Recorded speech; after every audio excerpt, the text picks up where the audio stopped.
আসসালামু আলাইকুম। আপনি কি জানেন মোহাম্মদ সালাহ এখন পর্যন্ত কতটি ক্লাবের হয়ে খেলেছেন? জানবেন কিভাবে?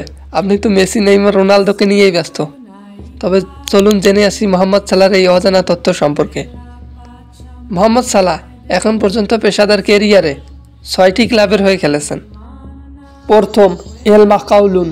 মিশরে এই ক্লাবটিতে 2010 সালে পেশাদার ফুটবল ক্যারিয়ার শুরু করেন মোহাম্মদ সালাহ। দ্বিতীয়, এফসি বাসেল।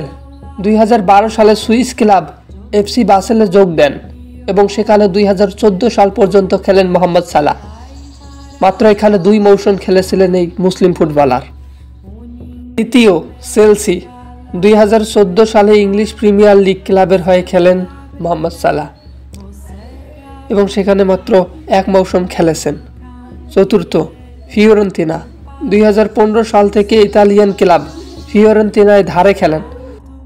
যেমন বর্তমান আমাদের হামজা চৌধুরী এখন ধারে খেলতেছে। লেস্টার সিটি তাকে পুরোপুরি বিক্রি করে দেয়নি।